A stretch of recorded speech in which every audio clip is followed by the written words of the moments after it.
What is a habit is the first thing we'll talk about. How are habits created and why are they so resilient, right? Resilient means like it's hard to break them, right?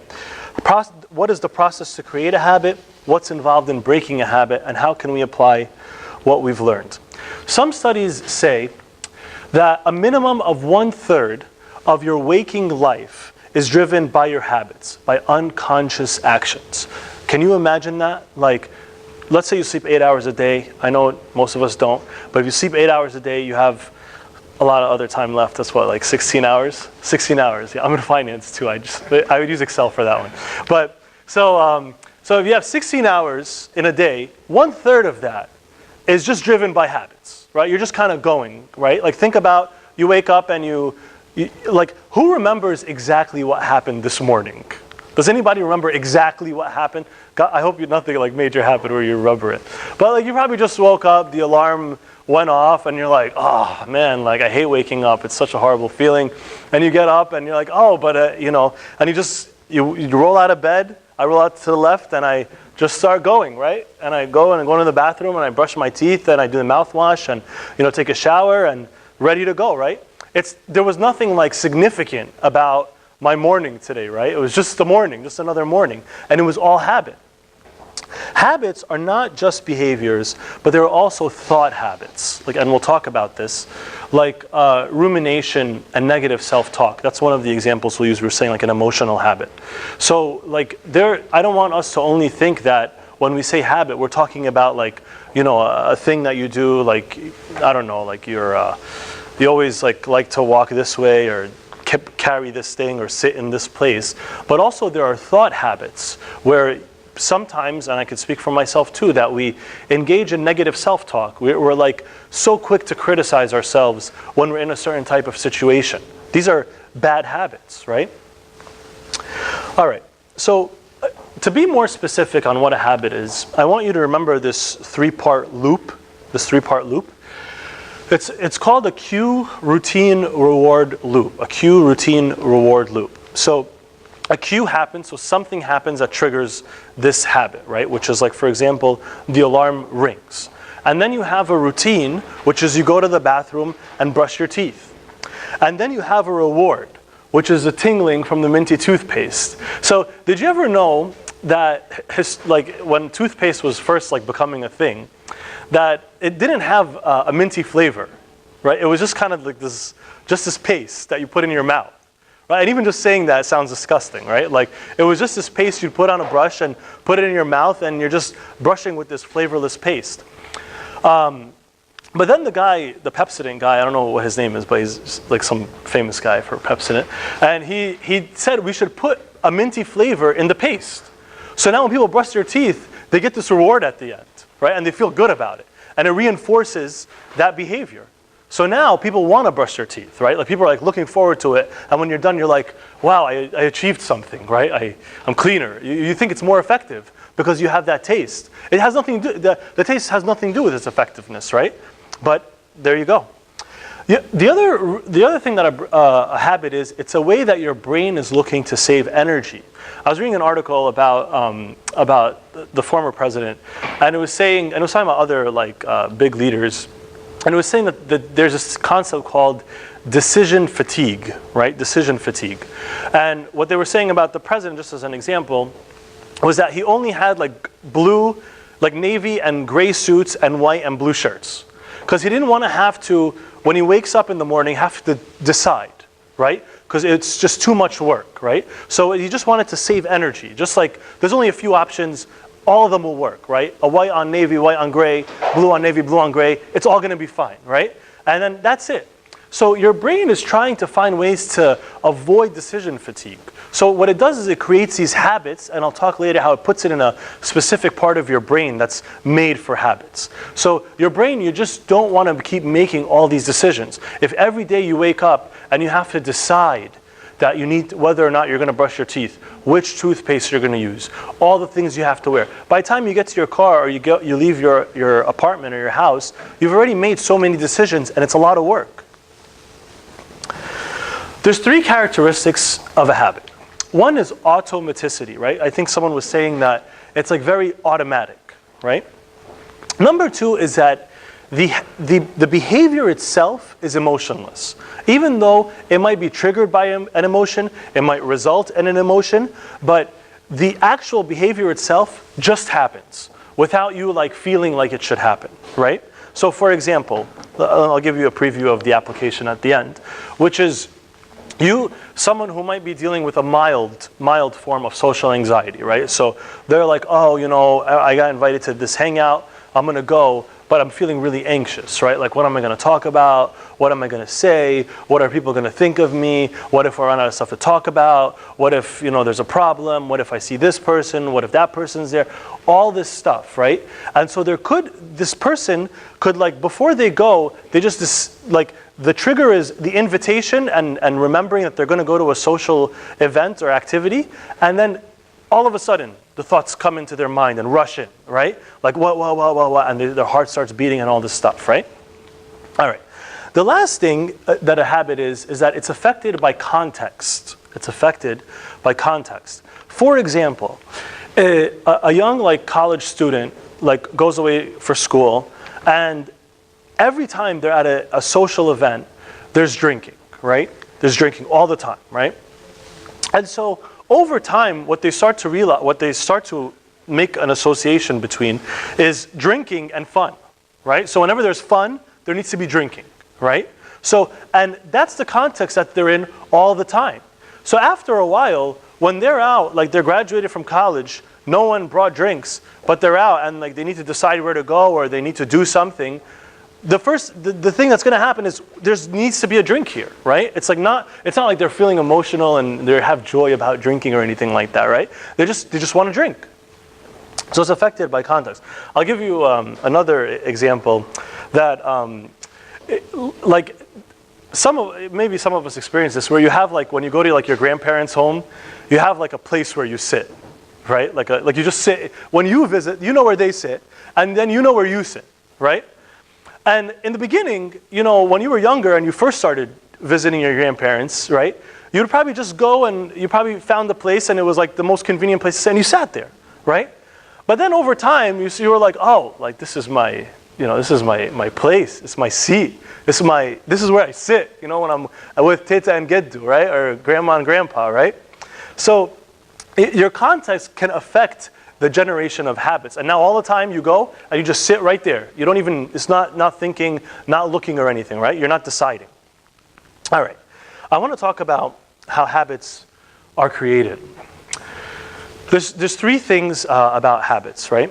First, habits are created by intention, right? And that's like the easy one that anyone could have said, right? Like habits are created by intention. You say, like, I want to develop a spiritual habit of, praying every morning. I want it to be such a habit of mine that I feel like something is wrong if I didn't pray in the morning, right? So you do it intentionally, right? Or you want a habit of, like having good body language or good eye contact when someone is talking with you, right? You want that habit, right? Like in the beginning, it's kind of awkward, right? You're like, oh, I don't know, am I looking too much? Am I not looking too much? Like, what are you going to think? Am I staring? Whatever, right? But you could develop a habit where it becomes like you're not even thinking about it, right? You're just making eye contact, right? So you could do that intentionally. The other thing is that explaining past behavior by adding an intention later on, right? So, like I was saying, the thing with the grandmother, with where you sit when you visit your grandparents, right? You've already been sitting there, right? But then now you have a reason, because it's like more comfortable, because the lighting is good, because you get to see your grandmother the best way, because things work out when you sit there, whatever, right? Or it's a blessing, whatever, right? And actually, I'll tell you something. I probably shouldn't say this, but some traditions in life, in the church, and whatever, are kind of like this, right? Where somebody just did it, and then it became like a habit, right? I could tell you a few examples, but if we weren't recorded, so, but yeah, I'll tell you. No, I really don't want to. But it's not. This isn't a bad thing. This isn't a bad thing, but it's just something to be aware of, right? That there are things that we do in life that we just did them, and now all of a sudden we have a reason, right, to do it, right? Okay. And the last thing is that it could be the combination of both, right? It could be that you intended to do something and that you were trying to explain a past behavior, and that's like how the habit got created. Does anybody have any questions so far? The next thing we're going to talk about is why it's so hard to get rid of them. Any questions? You guys with me so far?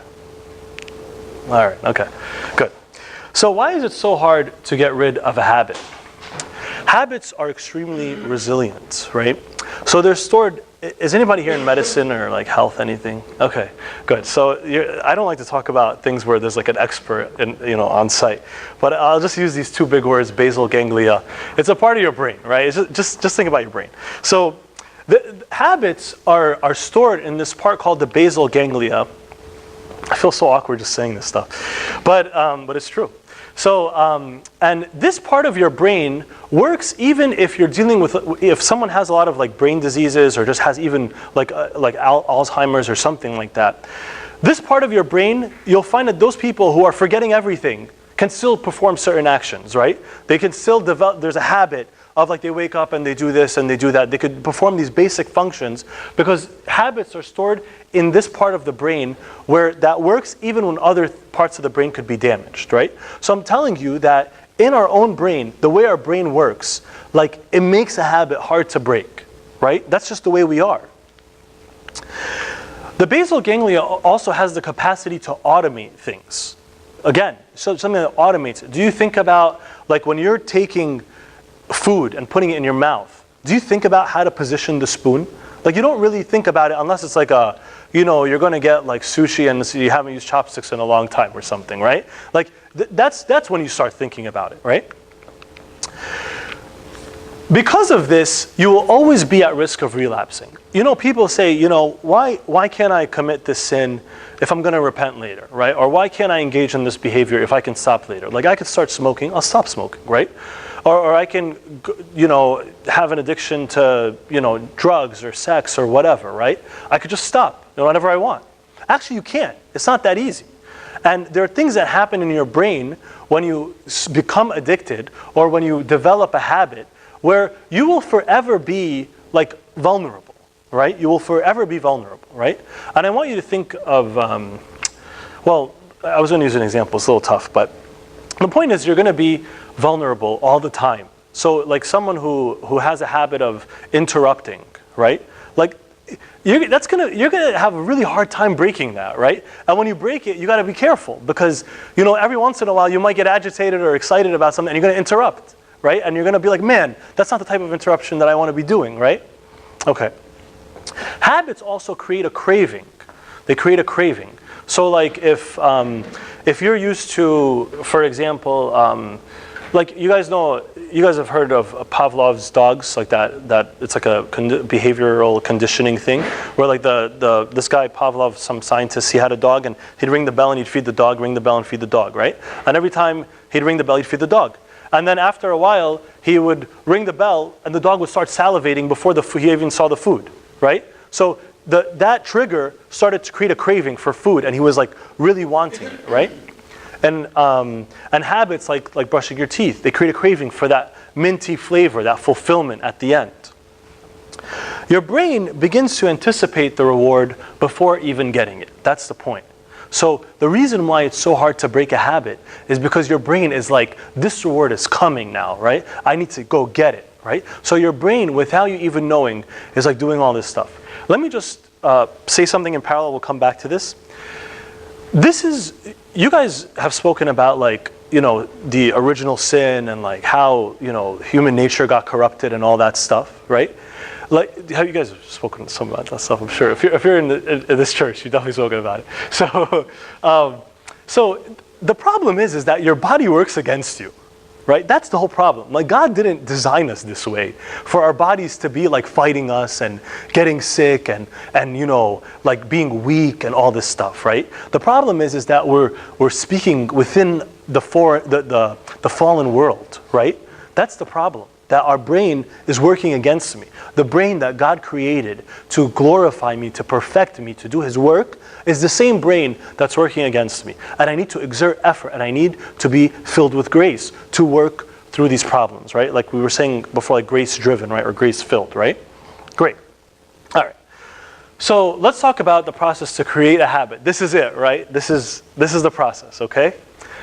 The acronym is WOOP, W-O-O-P, right? So it's to create a habit, you first need to define your wish, like what do you actually want, like the outcome to be? What will the outcome be? What obstacles will get in your way? And then create a plan. So for example, if I want a habit of waking up in the morning and going out to run, I want to run in the morning, right? And I want to go to the park and run. So my wish is that I go out to run. The outcome is going to be I'm going to be healthier. I'm going to get rid of my gut. I'm going to do all this stuff, right? The obstacle, can anybody tell me what obstacles are there to going out and running in the park every day? Yeah, what? The weather, very good, yes? Your habit of putting the snooze button. Yes, the snooze button, right? Yes, definitely. Sleep, like being tired, right? Excellent, yeah. The children, right? The children. Yeah, the children. So, excuse me, that's exactly right. And so what we need to do, besides making a plan to say, oh, well, I'm going to wake up in the morning and I'm going to go run, right? But we also have to do is these if-then statements, which is, if it rains then, right? Like, I have to be prepared for the obstacles, right? That's the only way you're going to be able to start to develop the habit, right? There's still a few more things that are required. But to just even have access to, like, habit establishment, you need to, like, be prepared for the obstacles. So let's go through the obstacles using this example. So if it rains, what am I going to do? It's real practical stuff, yeah. Run on the treadmill. Oh, run in the treadmill. And is your treadmill accessible, or does it have clothes hanging on it? Like, what's the deal with the treadmill? Is it available, right? And if it's not available, we need to make it available, right? Like, if it rains, then treadmill, right? And if the treadmills, that could be another obstacle, right? Like if it's not plugged in, if it's not stored the right way, if it's not accessible, whatever, right? Great.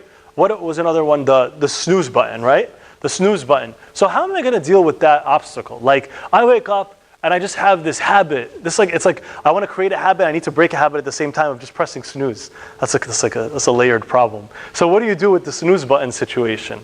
What do you do? Put it on the opposite side of the room. That's, yeah. You could put it on the opposite side of the room where the only way to shut that alarm off is to get up, right? That's the only option. Or maybe there's another option. By the way, I got this really cool alarm. It comes with this thing that you put under the bed and it just shakes the whole bed. It has two other things. It has like this really loud siren, like it's like a siren, like it just beeps so loudly. And it has these 4 bright LEDs that just like shine. It's called like the atomic bomb. Like that's what it's called. I got it on Amazon. I can send you a link. But in any case, so that thing really wakes me up. So like I wake up and I really get up. What? And she gets up too. Yeah. Like it's just it works. So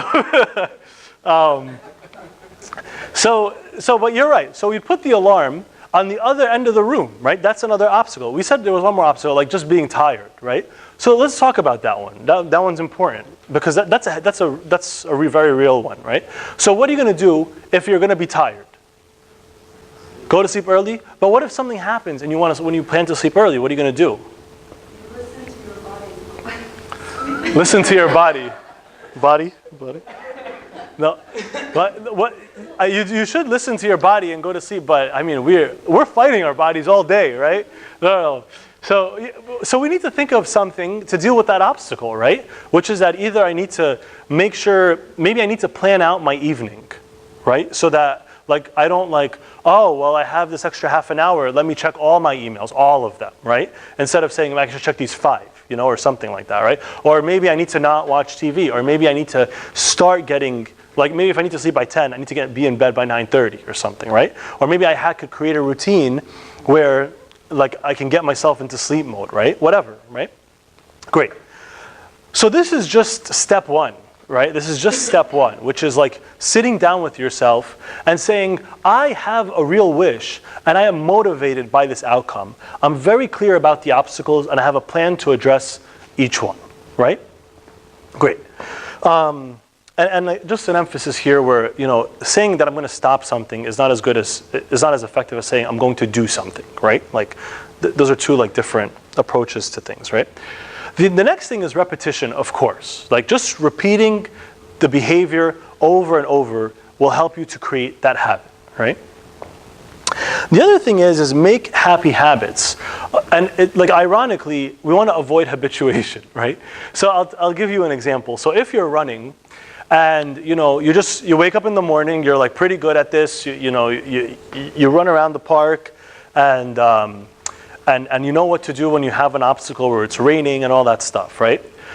But every once in a while, you need to change it up a little bit just to keep that habit like alive and like very effective. For example, if you're running in the park, like every once in a while stop and like look at a rock or look at the water or whatever you're going to look at, right? Or pray or something, right? Just do something that breaks up that process just so that that habit stays strong, right? It's kind of like stressing the habit a little bit and it keeps it strong. So I'll give you some examples, another example. Let's say you do have a very well-functioning habit of praying every night before you go to sleep, right? Slowly, without you knowing it, that prayer might get a little dull and, you're like, all right, I'm just going to pray again. It's like 10 o'clock, I'm going to pray, right? But every once in a while, you just say, okay, well, today I'm going to do something different in my prayer, right? I'm going to, I'm going to stand up a certain way, I'm going to sing a song, I'm going to whatever, right? I'm not saying you have to change the whole entire thing every day, but every once in a while you need to keep that habit engaged and alive. Any questions about that point? That was a little unclear if it was. Okay. And I said, the example is like stopping to savor the moment, right? And maybe you could also in your prayer life, practice just silence sometimes, just being still and saying, God, I don't have to talk with you, for us to be together, right? We can just be together, right?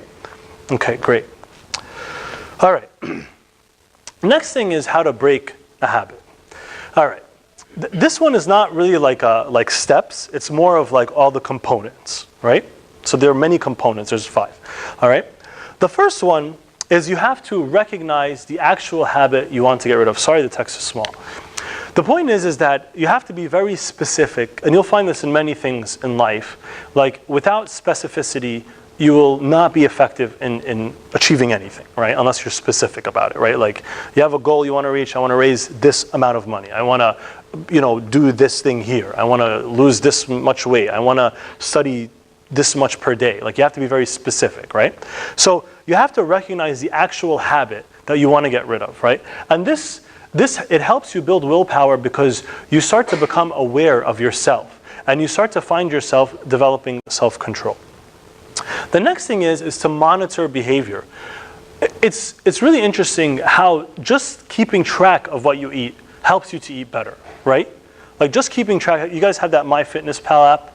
Anybody tried that app? It's like this calorie counting thing, right? Like just being forced to put the amount of calories I'm taking in helps me to break a habit of like eating poorly. The next thing is focus on small wins, which lead to a cascade of positive changes. I'll give you an example in like personal finance. So, if you go to school and study finance, they're going to tell you like if you have debt, you pay, and you have $1 to pay off debt. You always pay the debt with the highest interest first, right? You just whatever has the highest interest, you put the $1 towards that thing with the highest interest, right? But there's other people who say, well, put the money towards the smallest loan because you're going to close that loan first. And it's going to help you feel encouraged and good, right? And that will say, wow, look, I just closed that loan off, right? If that's something that helps you, fine. I'm not saying one way or the other. I'm more in the first camp. But the point is that we want to get like really small wins and make note of them and say, look what I achieved. Like today I did this. And we're going to see that in our application examples. The other thing is distraction, and this is really important. So if someone has a habit of like, maybe they don't even have a craving for a cigarette, but just, every time they're at work and they're faced with a problem, or they get like an annoying email, or somebody stops and talks to them, they don't even want a cigarette, but they just want to leave and go get a cigarette, right? And just go smoke. the point is not to resist the craving, right? We put so much energy fighting the craving, right? But what we want to do is we want to change the routine. And remember, we said it was a cue, routine, reward loop, right? It was cue, routine, reward loop, right? The cue, you don't change it. The reward, don't change it. But the routine, change it, right? So, in other words, if I feel like I need to, smoke because I just got annoyed by something, right? Something annoyed me, right? I probably can't even change that, right? Or it's a lot of work to change that. But what I can do is like chew gum, or I can go take a walk, around the office, go get a cup of water, like go talk to someone that I know I like to talk to, or just, really quickly. And then you get the reward. What could the reward be? The reward is you get like, you feel like more energized, you walked around, you had some time to yourself away from the thing that annoyed you, you got like a social kind of like benefit from talking with someone. So the point is that we need to distract ourselves when the cue happens, right? That's how to break a bad habit. Are you guys with me so far? Okay. And the last thing is changing your environment. The best time to break a habit is on vacation, right? It's the easiest time to break a habit. Like, because when you're on vacation, you even have to think about brushing your teeth, right? Because you're not used to the bathroom, you're not used to where the toothbrush is. You got to like think about all that stuff. You don't like get out of bed the same way, right? So your whole environment has changed. If you have a really bad habit that you want to change, go on vacation. No, but be ready, but plan, right? So, all right. So. The next two things are just application slides. I just want to see if there's any questions about the components to break a habit, the process to create a habit, like what habits mean for us. If there's no questions, it's okay. But I just want to make sure there are no questions. Okay, all right. I'm supposed to wait 7 seconds, by the way, but I'll let you go. So on that one. So, all right. So, application, create a habit every day. So, create a habit to pray every day. I want you guys to tell me how I'm going to create this habit. This is our example. If I want a habit of praying every day, how should I create that habit? And I'll give you a hint, which is, remember WOOP, right? Which is wish, outcome, obstacle, plan, right? And then this loop. So, let's go through it. I need to pray every day. One of your Sunday school kids or one of your little nieces and nephews says, hey, aunt, uncle, I need to pray every day. You're going to tell them what? You say, great, good job, get out of here. Go ask Abuna. What are you going to tell them? Huh? The reward. I start with the reward. Okay. If you pray every day, you can have a beautiful, peaceful day. You're going to do your job nicely. You're going to be happy with what you're doing. Yes. I have to give him or give myself a reward. Great. So, and what you're doing is you're actually saying the outcome, right? You're right. You're like, it's actually writing down pretty much. This is what the outcome is going to be if I pray every day. Great. That's really good. And does that outcome motivate you? Like, go ahead. It does? You said? Yeah. Great. Yeah.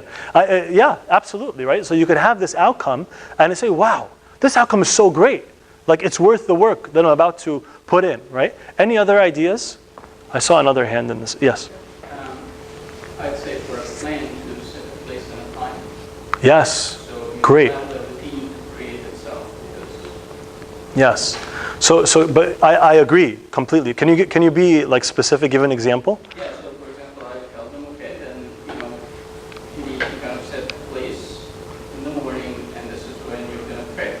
Yes. And a time, not more, not less. Sit in for that amount of time. Yes. Okay. And then start with that. And 10 minutes or something, 5 minutes. Yeah. Definitely. For the plan. Absolutely. So being specific, not saying, oh, I need to develop the virtue of this, and I need to, be praying with all this stuff. Just if you're fresh, you don't have a habit, and you want to create a habit, you start small, right? Start slowly. And of course, by the way, like especially with spiritual habits, as I would with any type of habit, right? But especially with a spiritual habit, you have to have someone guiding you, right? Or working with you in this process, right? Like I have habits at work, right? Like good habits and bad habits, right? But usually I have like a mentor in my professional life where I talk to and I'm like, hey, like, you know, when I'm in meetings and this type of thing happens, like, what do you suggest I do? And then I start to develop a habit, right? Same thing in your spiritual life, right? Like, if you want to create a habit of praying every day, you don't want to start creating this like super ambitious habit, and then you know you're going to fail. So you need help, right? Okay, great. So very good. So the wish is to pray every day. The outcome is the peace and you know, starting your day off right and all that stuff. What are the obstacles? Same thing with running. Same thing. What? The same thing with running. Like the weather? Oh. Your body wants to sleep more, you're tired, you have no time, you have to run to work because you have to be there. Yes, these are very real examples, right? Yes, yeah. That's real life. Yeah, like some people are not morning people, right? Like, yeah, like you wake up and you're like, oh, you know, I need to wake up early to pray. You can't even wake up early to get to work. Like, it might not work, right? It might not work. 10 minutes to stay somewhere in the corner and pray. Maybe I can do it in the car driving. That's the only thing. Sure. The other option is that Yeah, yeah, and absolutely. And with your spiritual guide, again, with every habit and everything in life, you need other people. Like life is not a one-person show in anything in life. Nothing. Full stop. Right. So in just this example, with your spiritual guide, he can tell you, or a spiritual mother can tell you, like, you know, maybe if you try this idea might work. Maybe this idea might work also. This might not work, right? Based on their experience, based on their knowledge of you. Great. Excellent. So obstacle or tiredness, you know, the time, right? Right? Very good. So like your schedule and just their busyness, right? Busyness, such a horrible thing. So, and your plan. So we already spoke about a plan. Great. I'll tell you like one way to go about this, right? Just one way. It's just to try to fill this in from one approach. My wish is to pray every day. The outcome is I'm going to have a stronger spiritual life and on the other things we mentioned, right? The obstacles are laziness and forgetting, right? Like I could just forget, especially when you're trying to build a habit from the beginning, you forget a lot. You're just like, it's not a habit. Here's the plan. In the morning, as part of my morning routine, I'm gonna I'm gonna pray at night.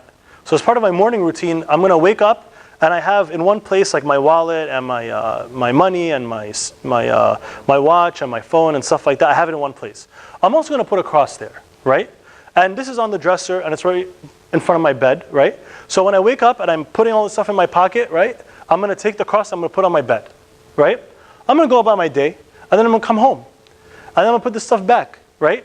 And then before I go to sleep, what do you know? There's a cross there that reminds me to pray, right? And then I have an if plan thing, right? If my phone rings, do not answer, right? I'm just saying it. I know it's obvious, but I'm writing this down or I'm going to put it somewhere, right? If my phone rings, don't answer, right? Or I could just put on vibrate or whatever, right? Do not remove the cross until after finished praying. So it's going to tell me, this is going to be like my cue, right? And when I'm done, I'm going to write down as a reward at least 3 words on why I'm glad I prayed that night, right? Just 3 words, right? I feel this. I gained comfort in this, right? Because sometimes you're not going to feel, it's a good habit, something you should do, but you might not feel it like a benefit right away, right? So just say why you're happy you did it, right? You say, you know what? Like, God helped me so much today, I thanked Him. And that's a good thing, right? Enough. All right. Last one. Any questions or comments? Abuna, anything? Okay. All right. All right. This one is like how to. Yes. I want to see the answers. Yeah. Can I get a little box next to that bed and I put $1 every night? And the end of the night, like a little child. And the end You're $30 richer. $30. Yeah. I'm going to buy myself a nice gift with this $30. Do you think it's a good idea? I thought you were going to say you're going to take that $30 and sponsor a child in Africa. No, he's going to sponsor a nice steak. Yes. Yeah, it would be.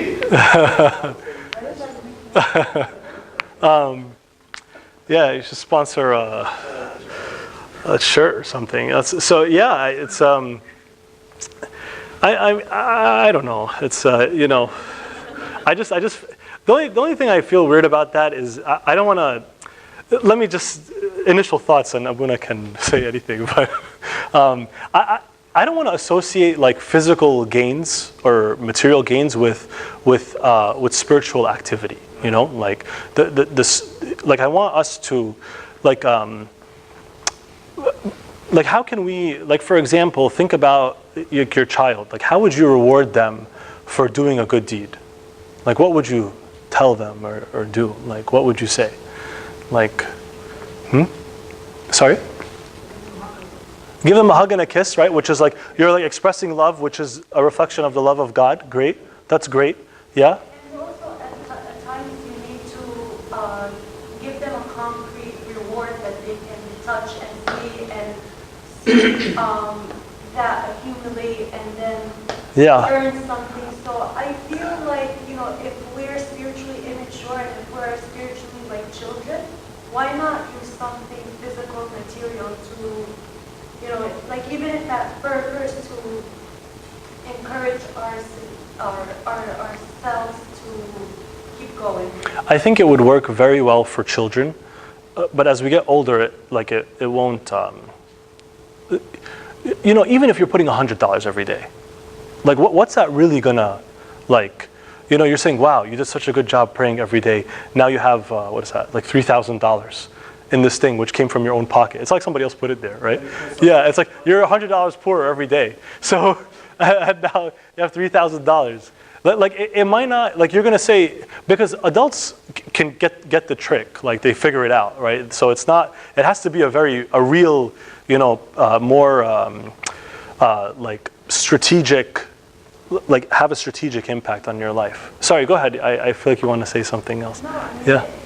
You know, sometimes they say when you fast, you save the money that you would use on like for morning Starbucks aside, and then at the end of the fast you devote that money to something else. So it's kind of the same idea in my mind. It's the same idea. For yourself or for something not yours? It doesn't matter. The money that's usually set aside during a fast, it would be devoted to the homeless, to those who are in need, not to self-help. Oh yes, okay. That's the difference. So like, is that money going to you or is it going to someone else? That helps. That clarifies it for me. That if you're putting $1 every day, or $100 every day, or $10 every day, and you're giving it to the poor, that's great. That's good. That's a great act of mercy and charity. There was something here. You sure? Yeah. Okay. All right. Anything else, guys? These are great comments. So, all right. Last one is, I want to apply this to breaking a habit of becoming anxious before engaging in social activities.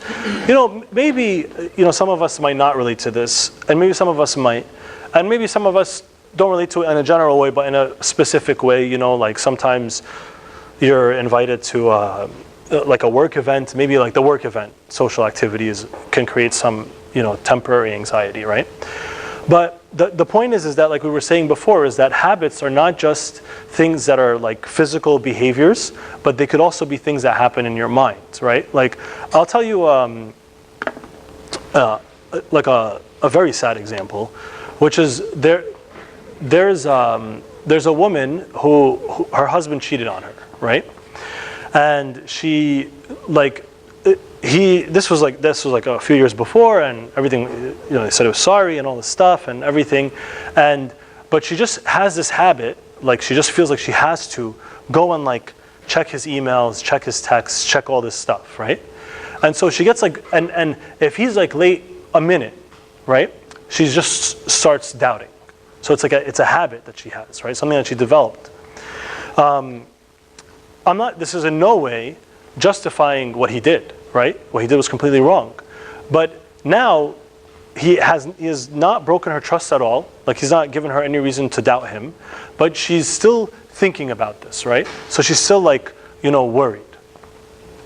So this, the triggering could be anything that's outside of her control or his control, right? Like he's late, the train is late, or whatever, right? Okay. So, why was I saying that?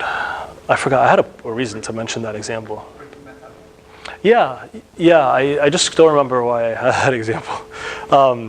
But okay, so let's break this habit here, which is becoming anxious before engaging in social activities.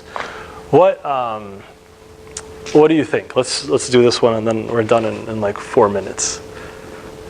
So to visualize this, a person's walking into here, and before they walk into the door or on their way here, they're like, I'm coming into church and there's all these people I don't know and all this stuff, right? Like, I'm sure I felt a little bit of that temporarily, right? It's not like I'm just walking around like this ball of confidence. I'm still questioning. I hope they're gonna like what I'm saying. I hope they're gonna, listen. I hope someone welcomes me, right? Like, I need someone to, like, take care of me. I need help too, right? So what do you guys think about this person walking in? Like, how can you help them if they're always anxious every time they come to church? Comfort them or offer some kind of friendly gesture that this is a safe place. Yeah. Feel comfortable. Okay. Maybe involve them in activities or involve them with their surroundings. So I love what you're saying because it's coming from a spirit of we want to minister to that person, right? I also want to know what can that person do that's within their control. Yes, sir. I think they speak to them about the outcome, that as difficult as it is to go, Yeah. you're going to meet some great people, and you're going to, you're not only going to grow spiritually, but you also build some good social connections, and you might meet someone there who can really, you can build a friendship with. Yes. Yeah. So in addition to that work I completely agree. That's like we really need to all be doing that. What we want them to internalize is that there's a lot of great things that could come out of this, right? And you can get those things if you come, right? There's potential for that. So the wish is for them to not be anxious. The outcome is that they're gonna, really gain fulfillment from these activities. The obstacles are what? Let's go through it because we're short on time. The obstacles are that it's a long-standing habit, right? These thought patterns that they have before they go to any social event really get to them. So it's a long-standing habit. And they believe there's like false thinking or myths, like thought myths, believing that all aspects of social interaction are in your control, right? Like sometimes we're so worried because we can't control everything that's about to happen, right?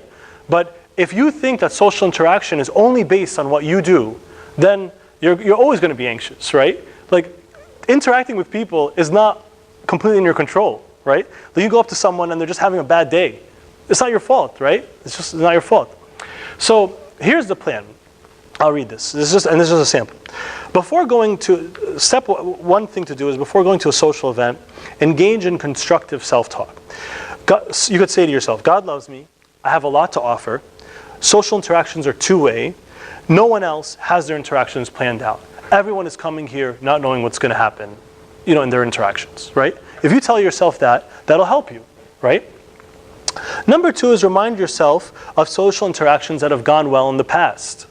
Like say hey, even though I'm worried, I've actually done well before, right? And I was worried before, and in those things I was worried about, I did well in them before, right?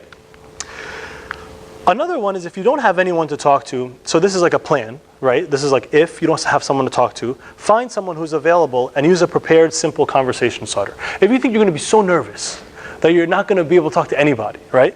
You could just prepare a conversation starter. The easiest ones are compliments, right? Like, hey, that's a really nice shirt. Or like, hey, or you could just say, hey, how you doing, right? Just something, and you could plan ahead, right? And it's fine, no problems. No one is too big for these things or above these things. Read a book on how to have meaningful conversations so that you feel more prepared. And last, make note of and celebrate even the smallest positive experiences, right? Even the smallest ones, make a note of them. So we're done. I just want to leave these sources up here, and glory be to God forever. Amen.